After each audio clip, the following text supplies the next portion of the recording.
Muy buenos días, amados hermanos. Muchas gracias por compartir de esta mañana. Muchas gracias por disponer de su corazón para escuchar este audio. Vamos a darle las gracias a nuestro Padre, Rey Celestial, Todopoderoso. Gracias, Papito Rey, por permitirnos, Señor, despertarnos, Padre Celestial, por habernos permitido descansar, Señor, dormir en tu regazo, Señor, por poder cerrar nuestros ojos y estar confiados en que tú, Señor, estás ahí, en que tú nos proteges, Señor, de noche y de día, en que tú nos resguardas con tu poderoso manto protector, Señor, en que tú envías tus poderosos ángeles para resguardarnos de lo que no vemos, de ese mundo espiritual que está ahí, Señor, pero que muchas veces no nos damos cuenta, papito lindo. Gracias, Señor, por todo lo que nos has dado, Padre Celestial. Gracias por esta pandemia, gracias por la tribulación, Señor. Gracias por los problemas, por las dificultades que día a día pones en nuestra vida, Señor, porque eso es lo que nos forma, Señor. Eso es lo que verdaderamente nos acerca a ti, Señor. Si no fuera por tu misericordia, Señor, no sé qué sería de nosotros, Papito Rey. Tú nos diste por medio de tu Hijo la salvación, Señor, que no merecíamos, Padre Santo. Estábamos condenados, Señor, pero tú nos has dado salvación, Padre Celestial. Dios mío, imploro, Señor, y clamo por todas las personas que están pasando necesidades, Señor, por quienes no tienen que comer, por quienes han perdido un ser querido, Señor, y no saben qué hacer, por quienes no ven en este mundo, Señor, una salida, pues el mundo jamás nos la dará, Señor. Solo tú, Papito Dios. Perdona nuestros pecados, Señor. Perdona nuestra idolatría, Padre Santo. Perdónanos porque no te damos el lugar que tú te mereces, Papito Dios. Preferimos estar haciendo otras cosas, Padre Santo, que estarte buscando, Señor. Preferimos cualquier otra cosa que haga deleite a nuestro cuerpo, Señor, pero menos lo que vivifique el Espíritu, Padre Santo. Perdona nuestra rebeldía, Señor, porque aunque conocemos de ti, Señor, hacemos lo malo. No somos capaces, Señor, de seguir en pos de ti, buscándote, Señor. Te pido perdón, Señor, porque somos mentirosos, Papito Dios, porque abrimos nuestra boca no para dar bendición, sino todo lo contrario, Señor, para decir mentiras, para hablar mal, para no expresarnos bien, Señor, porque es lo que hay en nuestro corazón, Señor. No hay la verdad que eres tú, Señor amado. Perdona mi pueblo, mi país, Señor. Estamos consumidos por la corrupción, Papito Dios. Estamos envanecidos por el dinero, por la plata. No nos damos cuenta que nada de eso nos vamos a llevar, pero aún así preferimos los deleites de la carne, preferimos fornicar, preferimos adulterar, preferimos todo lo malo, Señor, que todo lo que viene de ti. Te pido perdón, Señor. Dios mío, ayúdanos. Ayúdanos, Padre Celestial, porque esta prueba que tú has puesto, Señor, del coronavirus, ha sido para que te busquemos de corazón, Señor, para que busquemos de ti, Papito Dios. Pero no ha sido así, Señor. Nos hemos dormido. No, no ponemos en disposición nuestro corazón, nuestra alma, nuestro ser para arrepentirnos. Te pido perdón, Señor, por todo lo malo que hemos hecho. Por favor, te lo ruego, Señor. Ten misericordia de mi familia, de mí, de mis hermanos, Señor, de quienes están escuchando este audio, Papito Dios. Ayúdanos, Padre Celestial, a acercarnos más a ti, Señor. Como dijo Juan el Bautista, Señor, Dios mío, es necesario que Cristo crezca y que yo mengue. Mengua mi carne, Señor. Vivifica mi espíritu, Padre Celestial. Por favor, te lo ruego, Señor amado. Permítenos sentir tu presencia, Señor. Descansar en ti, Señor amado. Ayúdanos a ser sensibles al desvalido, al que lo necesita, Padre Santo. Que por el hecho de que nosotros podamos hacer nuestra barriguita, Señor, no pensemos que todo el mundo lo puede hacer. Hay muchos que están muriendo de hambre, Papito Dios. Se están contagiando del coronavirus y demás enfermedades porque no tienen que comer, porque tienen que salir a buscar un alimento, Señor, y hacer de cuenta que ese virus no existe, solamente porque sus hijos están muriendo de hambre, Señor.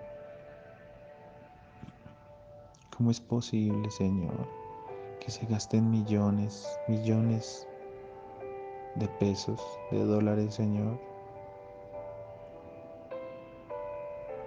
en cosas que no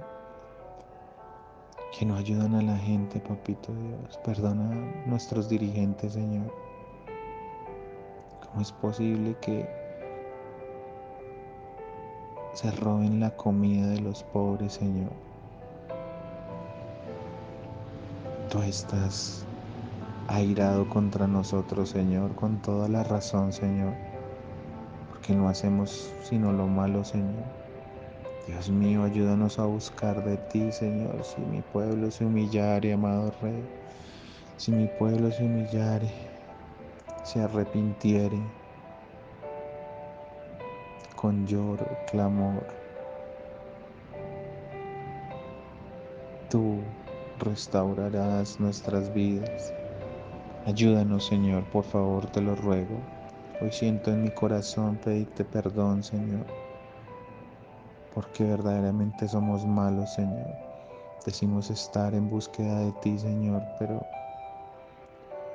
la verdad es que somos hipócritas, Padre Santo. Reconocemos nuestros pecados, Señor, Dios mío, por favor. No solo para que tú nos des cosas materiales, porque es lo único que sabemos pedir, Señor.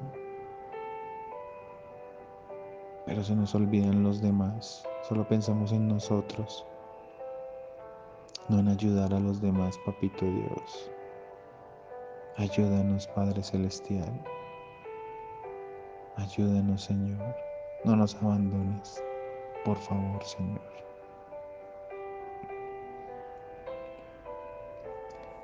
Bueno, amados hermanos, de verdad que es una alegría poder compartir de estos tiempos con cada uno de ustedes. Espero que sea el Señor tocando nuestros corazones el día de hoy, esta mañana, en la que nos levantamos buscando de Él, que entendamos que necesitamos de Dios, necesitamos de Cristo, necesitamos de su Espíritu, porque los tiempos son malos, los tiempos que se avecinan son muy difíciles y necesitamos reconocer la soberanía de Dios sobre nosotros, que nosotros no podemos hacer nada alejados de Él. De igual manera, ¿qué le servirá al hombre, amado hermano, ganar el mundo, pero si perdiere su alma? ¿De qué te serviría, amado hermano, tener mucho dinero, muchas cosas materiales, si al final terminaras en el infierno? De nada. Hemos venido estudiando, amados hermanos, el libro del Apocalipsis. Hemos estudiado el capítulo 19 y en nuestro estudio pasado estudiamos hasta el versículo 13. Vamos a recordar y vamos a leer desde el versículo 11 y vamos a estudiar hoy hasta el versículo 16 con la ayuda del Señor.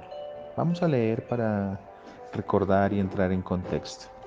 Hemos venido leyendo y dice el título de este capítulo, de esta parte de la palabra, versículo 11, dice el jinete del caballo blanco.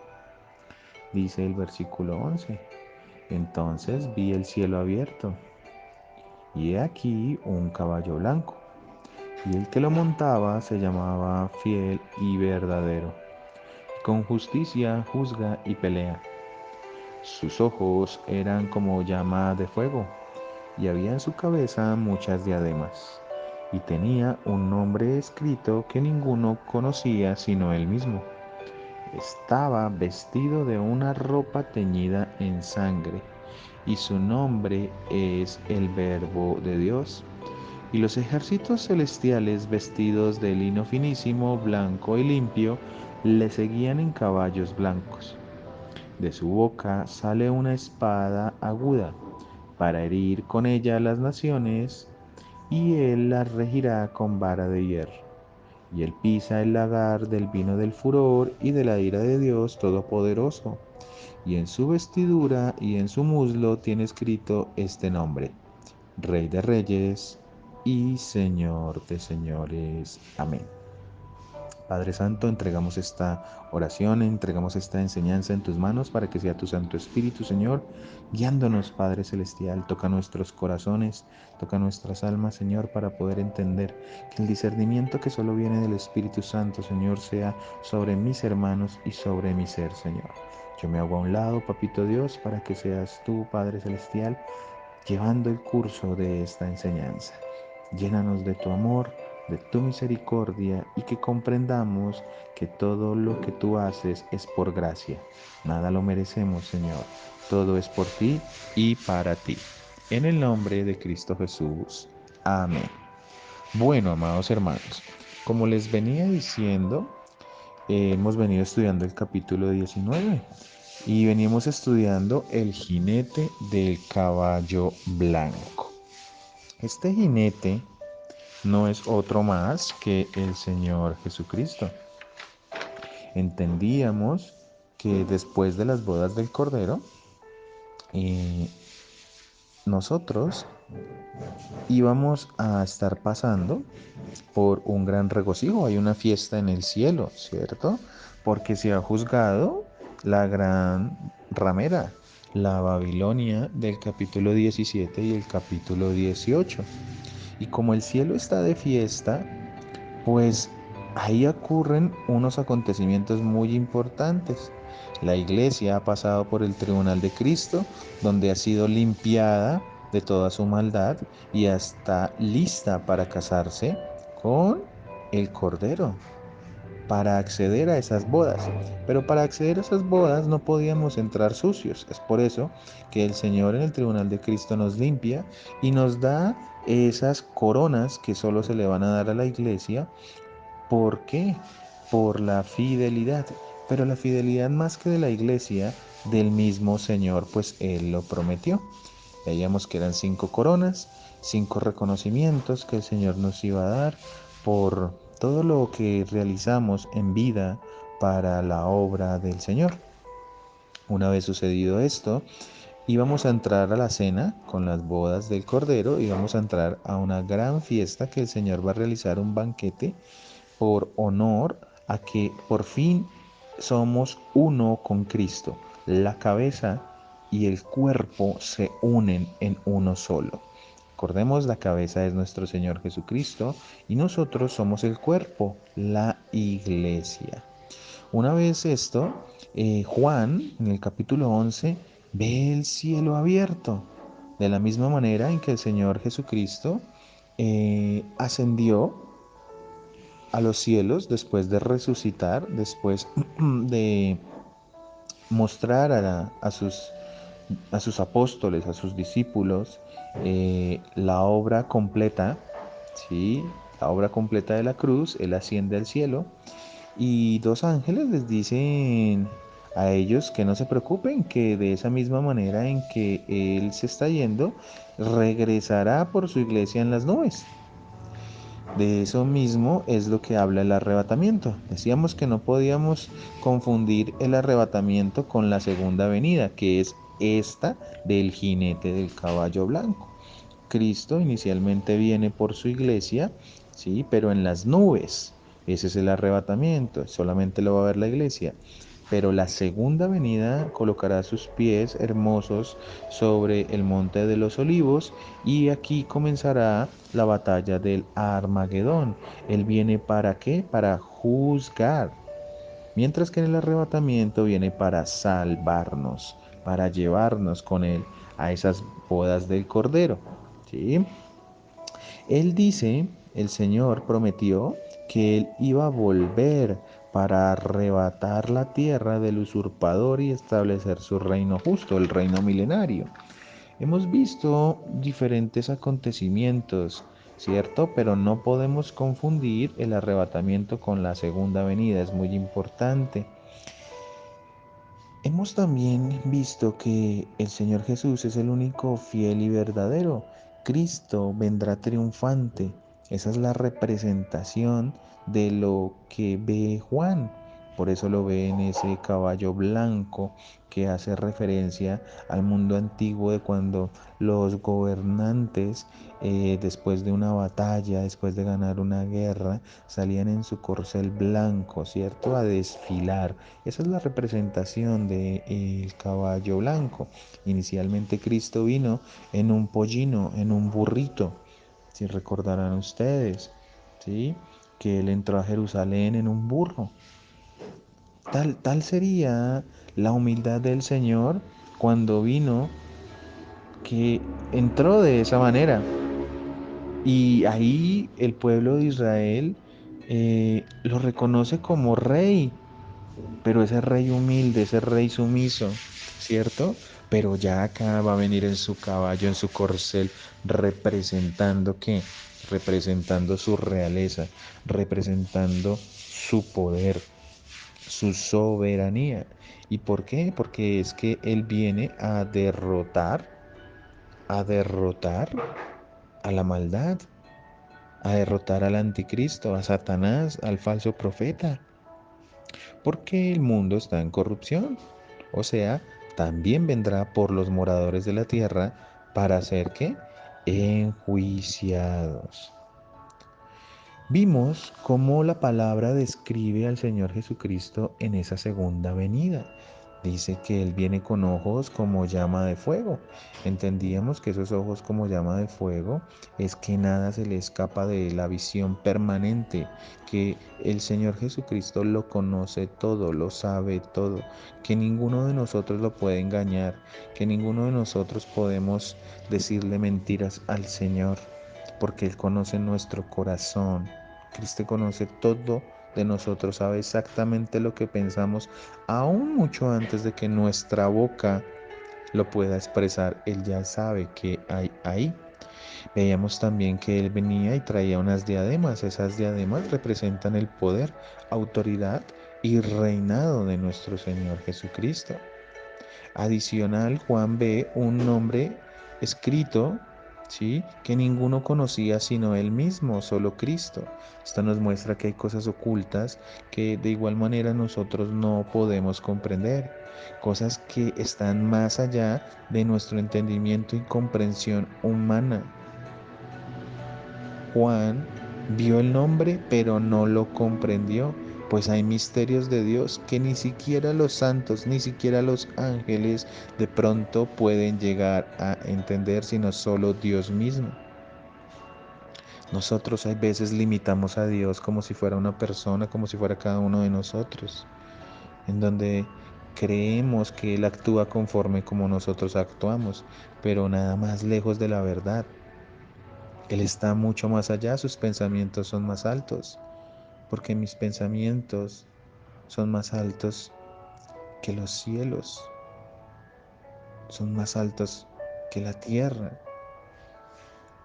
porque mis caminos son más altos que los suyos, dice la palabra de Dios, Isaías 55. Es importante entender que van a haber cosas que no podemos entender, como esta pandemia. ¿Por qué muere gente inocente? ¿Por qué se enferman? ¿Por qué lo pierden todo? Hay cosas que no vamos a poder entender ni comprender porque el propósito de Dios es mucho mayor que el de nosotros. También veíamos que Él venía con unas ropas teñidas en sangre, ¿cierto? Esto nos representaba o simbolizaba las grandes batallas que ha librado Cristo contra Satanás.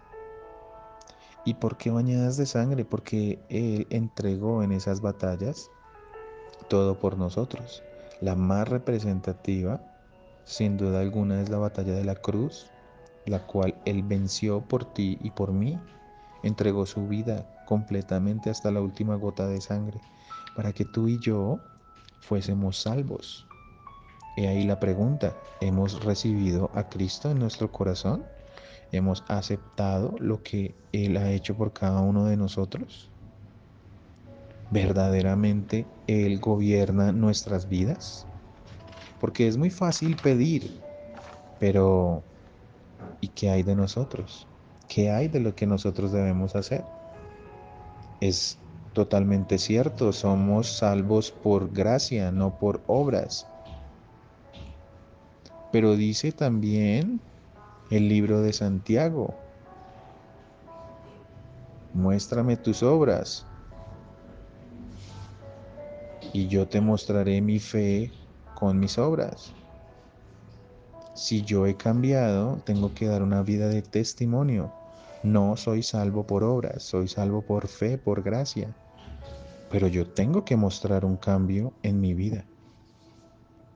Si yo sigo siendo el mismo borracho, el mismo adúltero, si yo sigo siendo esa misma mala persona, ¿cómo digo que soy una nueva criatura?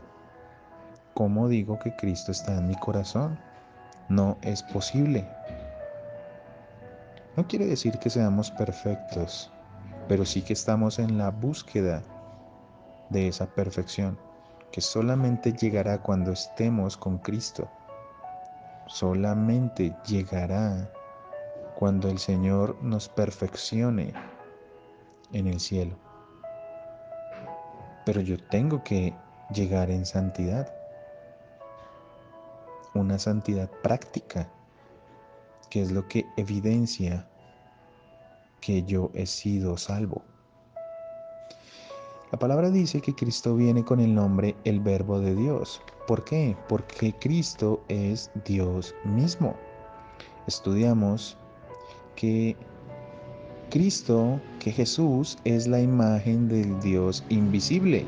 Él se hizo visible para cada uno de nosotros, pues Dios es espíritu, pero Cristo se encarnó para que lo pudiéramos conocer. Se reveló a la humanidad. Colosenses 1:15. Cristo es la figura exacta de la persona de Dios. Él se muestra tal y como es. Cristo es la revelación plena y definitiva de Dios. No hay más personas o alguien que nos lleve a la presencia del Padre diferente de quién, de Cristo. Cristo es el único. Y vamos a continuar con los versículos que nos quedan. Dice versículo 14, y los ejércitos celestiales, vestido de lino finísimo, blanco y limpio, le seguían en caballos blancos. ¿Quién es ese ejército celestial? ¿Quiénes conforman ese ejército? Cristo vendrá con su ejército celestial, vestido de lino finísimo, blanco y limpio, y seguían al Rey de Reyes en caballos blancos. Los primeros que conforman ese ejército, amados hermanos, es la iglesia. La misma iglesia es quien va a acompañar a Cristo. He ahí la importancia de las bodas del Cordero. Apocalipsis 19, versículos 7 y 8, leámoslo. Dice, gocémonos y alegrémonos y démosle gloria porque han llegado las bodas del Cordero y su esposa se ha preparado y a ella se le ha concedido que se vista de lino fino, limpio y resplandeciente, porque el lino fino es las acciones justas de los santos. Como vemos, la iglesia está vestida de lino fino y resplandeciente. Todos los creyentes regresaremos con Cristo. Nosotros solo venimos a ver, no a pelear. Cristo es quien vence, no nosotros. Este ejército solamente es un veedor, solamente está observando, porque toda la obra la hace el Señor Jesucristo. Ahora, ¿quiénes más hacen parte de este ejército? Los santos de la gran tribulación. Apocalipsis 7, versículo 13. Aquí vamos a ver, amados hermanos, esto creo que ya lo habíamos visto, ¿no? Lo habíamos estudiado anteriormente, ¿sí? En donde son los mártires de la fe, ¿no? Entonces uno de los 24 ancianos me preguntó, ¿quiénes son estos que están vestidos de blanco? ¿De dónde vienen? Y yo le contesté, tú eres quien lo sabe, Señor. Entonces él me dijo, estos son los que murieron en la gran tribulación. Han lavado y blanqueado sus ropas en la sangre del Cordero. Por eso están delante del trono de Dios y le sirven día y noche en su templo. Y aquel que está sentado en el trono les dará refugio. Nunca más tendrán hambre ni sed, nunca más les quemará el calor del sol, pues el Cordero que está en el trono será su pastor. Él los guiará a manantiales del agua que da vida, y Dios les secará cada lágrima de sus ojos. Van a haber creyentes que no serán arrebatados. La iglesia corresponde a todos los creyentes desde la partida de nuestro Señor Jesucristo a los cielos, desde su ascensión, o más exactamente desde Pentecostés, desde que se inicia la iglesia hasta nuestra época o hasta el último de los creyentes. Ese hace parte del arrebatamiento. Pero los que no sean arrebatados, los que no quisieron nacer de nuevo, ¿van a tener una oportunidad adicional en la tribulación? Sí, claro que sí. Pero al ver que la iglesia sí fue arrebatada, pero que ellos no se convirtieron a Cristo, ellos van a sentir esa necesidad de volver a Cristo. Ahí sí van a reconocerlo. Claramente tendrán que pasar por toda la tribulación, lo que hemos estudiado, por los 7 sellos, las 7 trompetas, las 7 copas. No se van a dejar marcar por la bestia, no se van a rendir ante el anticristo, no se van a dejar manipular por el falso profeta, pero serán mártires. Satanás, por medio del anticristo, los perseguirá y los matará. Y esa será la forma en que ellos sean reivindicados, entregando su vida por Cristo. Tendrán que entregarla. Esos que entregaron su vida en la gran tribulación serán también parte del ejército celestial que vendrá con Cristo. Ahora, ¿quiénes más hacen parte del ejército celestial de Cristo? Los ángeles de Dios. Claro que sí, ellos tienen una importancia muy grande y muy importante. Son ellos para Dios, por algo los creó. Vamos a Mateo capítulo 25, versículo 31. Dice, cuando el Hijo del Hombre venga en su gloria acompañado por todos los ángeles, entonces se sentará sobre su trono glorioso. Aquí vemos cómo los ángeles vendrán con Cristo a traer juicio a este mundo. Ahí comenzará la guerra del Armagedón, la guerra de Josafat o de Megiddo. Recuerden ese valle que va a tener más de 2.900 kilómetros de recorrido, donde vendrán todas las naciones a pelear contra Cristo. Pero Cristo, con su espada, los va a derrotar con su palabra. Una vez Cristo ponga sus pies, Zacarías 14, comenzará la guerra del Armagedón y todos los moradores de la tierra sufrirán la muerte. Pero ¿quiénes más vienen en este ejército? Los creyentes del Antiguo Testamento. Vamos a ir, por favor, al libro de Daniel, capítulo 12, versículos del 1 al 2. Dice: en ese tiempo se levantará Miguel, el arcángel, que hace guardia sobre tu nación. ¿Cuál nación? Israel. Entonces habrá un tiempo de angustia, como no lo hubo desde que existen las naciones. Sin embargo, en ese momento cada uno de tu pueblo que tiene el nombre escrito en el libro será rescatado. Se levantarán muchos de los que están muertos y enterrados, algunos para vida eterna y otros para vergüenza y deshonra eterna.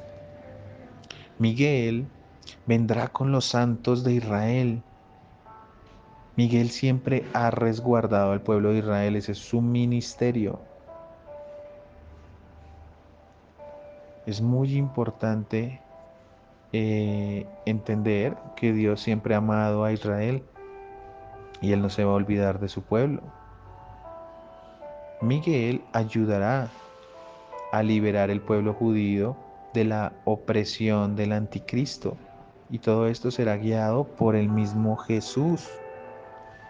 Todos ellos, todos estos cuatro grupos vendrán con Cristo, pero no a ayudarlo, sino para ser testigos de su victoria. Como vemos, este ejército está desarmado, pues vendrán a reinar con él tan pronto derrote a quienes, a sus enemigos. Miren lo que dice Apocalipsis, capítulo 20, versículo 4. Les recuerdo la cita, Apocalipsis 20, versículo 4. Dice: después vi tronos, y los que estaban sentados en ellos habían recibido autoridad para juzgar. Vi las almas de aquellos que habían sido decapitados por dar testimonio acerca de Jesús y proclamar la palabra de Dios. Ellos no habían adorado a la bestia ni a su estatua, ni habían aceptado su marca en la frente o en las manos. Volvieron a la vida y reinaron con Cristo durante 1000 años. Eso va a ser el periodo ¿de qué? De los 1000 años, el milenio, donde vamos a reinar con el Señor Jesucristo. Vamos también al libro de Primera de Corintios. Vamos a leer qué nos dice el libro de Primera de Corintios, capítulo 6, versículo 2. Dice: ¿no se dan cuenta de que algún día nosotros los creyentes juzgaremos al mundo? Y dado que ustedes van a juzgar al mundo, ¿no son capaces de resolver esas pequeñas cuestiones entre ustedes? Está escribiéndole Pablo a la iglesia de Corinto, diciéndole que no necesitan enfrascarse en los problemas, porque si en un problema sencillo no permiten que Cristo los ayude a solucionarlo, pues en el reino milenario, donde vamos a tener que juzgar a la tierra, pues no lo vamos a poder hacer. Como vemos, amados hermanos, la palabra es muy explícita. Nosotros reinaremos con Cristo cuando Él regrese nuevamente. Es importante creer, la palabra no miente. Suena como algo de película, como un cuento de hadas, pero no es así. Miren lo que dice segunda de Timoteo, capítulo 2, versículo 12. Si soportamos privaciones, reinaremos con Él. Si lo negamos, Él nos negará. Miren qué importante esto. Nos llama la palabra a no negar a nuestro Señor Jesucristo. Vamos, por favor, al libro de los Salmos, capítulo 149, y vamos a leer de los versículos del 5 al 9. ¿Qué dice la palabra? Que los fieles se alegren de que Él los honra, que canten de alegría mientras descansan en sus camas, que las alabanzas de Dios estén en sus labios y tengan una espada afilada en las manos, para tomar venganza contra las naciones y castigar a los pueblos, para encadenar a sus reyes con grilletes y a sus líderes con cadenas de hierro, para ejecutar el juicio que está escrito contra ellos. Este es el privilegio glorioso que tienen sus fieles. Alabado sea el Señor. Como vemos, amados hermanos, no hay ninguna duda de que nosotros vamos a reinar con el Señor Jesucristo. Pero nosotros no vamos a hacer absolutamente nada cuando Él regrese a hacer su juicio. Porque es que el único que viene armado es Cristo. ¿Y con qué viene armado? Con una espada aguda. ¿Y qué representa esta espada aguda? Representa el poder de la palabra, pues con ella mata a sus enemigos. La palabra, amados hermanos, es una espada de doble ¿qué? Doble filo, que enjuicia a sus enemigos. En el libro de Isaías, capítulo 11, versículos del 1 al 4, vamos a ver esto. Miren, síganme por favor. Repito, Isaías 11, dice versículos 1 al 4. Del tocón de la familia de David saldrá un brote, sí, un retoño nuevo que dará fruto de la raíz vieja, y el espíritu del Señor reposará sobre él, el espíritu de sabiduría y de entendimiento, el espíritu de consejo y de poder, el espíritu de conocimiento y de temor del Señor. Él se deleitará en obedecer al Señor. No juzgará por las apariencias ni tomará decisiones basadas en rumores. Hará justicia a los pobres y tomará decisiones imparciales con los que son explotados. La tierra temblará con la fuerza de su palabra y bastará un soplo de su boca para destruir a los malvados. Un soplo de su boca. Esa es la palabra del Señor, que nos describe a Cristo totalmente, guiado por su mismo espíritu. Los tres, la Trinidad, son Dios, no son tres dioses diferentes. Es un solo Dios representado en tres personas que cumplen una función diferente. Es lo que dice Apocalipsis capítulo 1, versículo 16. Dice la palabra del Señor. Tenía 7 estrellas en la mano derecha y una espada aguda de doble filo salía de su boca, y la cara era semejante al sol cuando brilla en todo su esplendor. Como vemos, Juan ya había visto esta misma descripción de Cristo con esa espada aguda. Es la palabra. La palabra es Cristo mismo.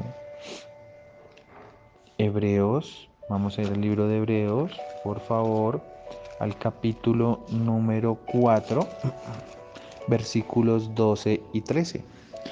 Dice: pues la palabra de Dios es viva y poderosa, es más cortante que cualquier espada de dos filos, penetra entre el alma y el espíritu, entre la articulación y la médula del hueso, deja al descubierto nuestros pensamientos y deseos más íntimos. No hay nada en toda la creación que esté oculto a Dios. Todo está desnudo y expuesto ante sus ojos, y es a Él a quien rendimos cuentas. El hecho de que esta espada salga de la boca nos indica que Él va a ganar la batalla con el poder ¿de qué? De su palabra. Él no va a traer aquí pistolas, ni cohetes, ni bombas. No, Él trae su palabra. El Señor nos da la seguridad de que en el Evangelio encontramos la verdad.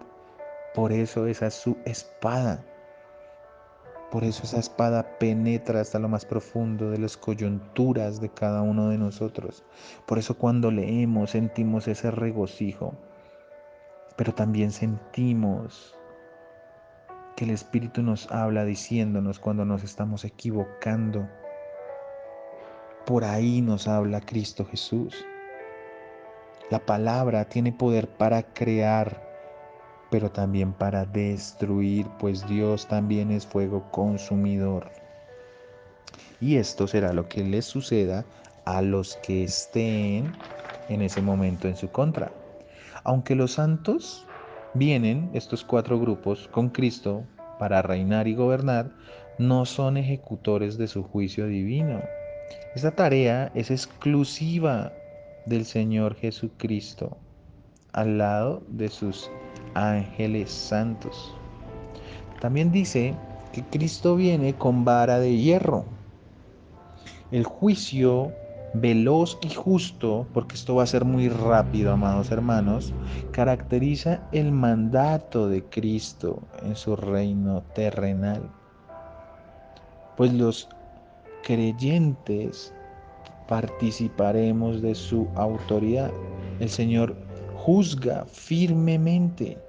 Esa es la vara de hierro. Él no se equivoca. Él no se equivoca. Él nos juzga a todos de la manera correcta, de la manera exacta que nos merecemos cada uno de nosotros. Por eso no deberíamos quejarnos de lo que nos pasa. Clamar o orar es muy diferente a quejarnos. Son dos cosas diferentes. No nos contradecimos, porque muchos dirán, pero usted acaba de decir que no nos quejemos, pero usted le está orando por todo lo que le pasa. Claro, porque una cosa es clamar y otra cosa es quejarnos. Dice Apocalipsis 2, versículo 26, a todos los que salgan vencedores y me obedezcan hasta el final, aquí viene la promesa, les daré autoridad sobre todas las naciones. ¿Por qué autoridad? Porque Él regirá la tierra con vara de hierro, con justicia, porque Él va a permitir que nosotros reinemos con Él. Ahora, la porción de la palabra que venimos leyendo de Apocalipsis 19 nos habla de un lagar.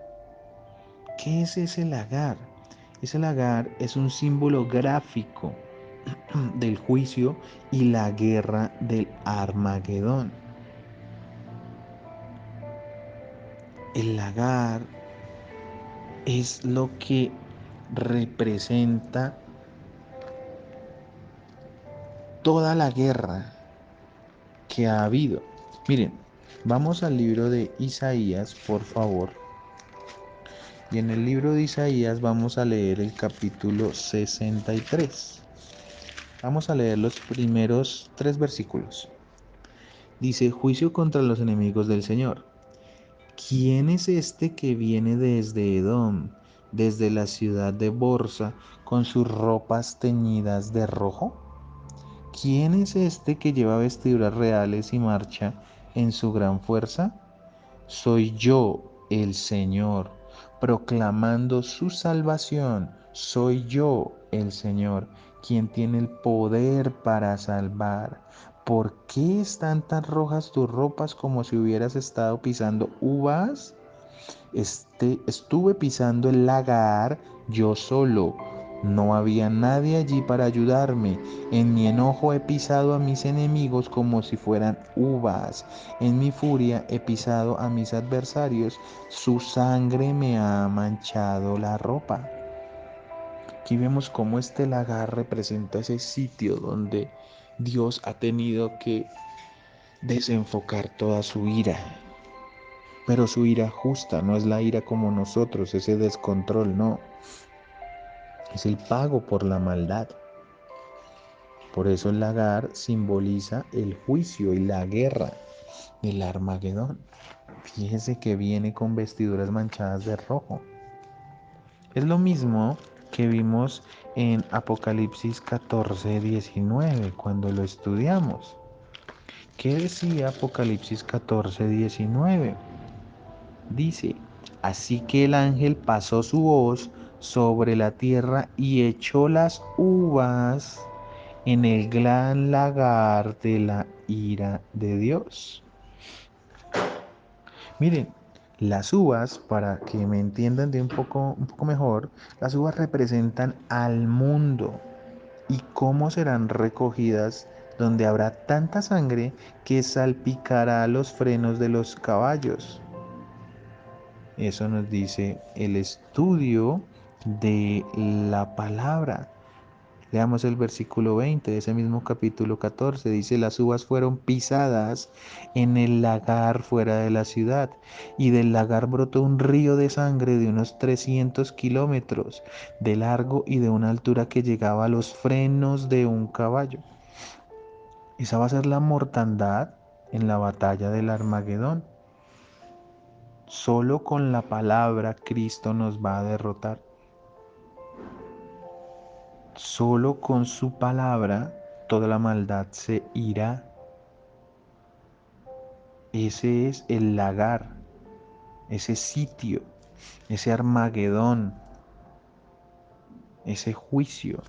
Y las uvas son los moradores de la tierra que serán espichados.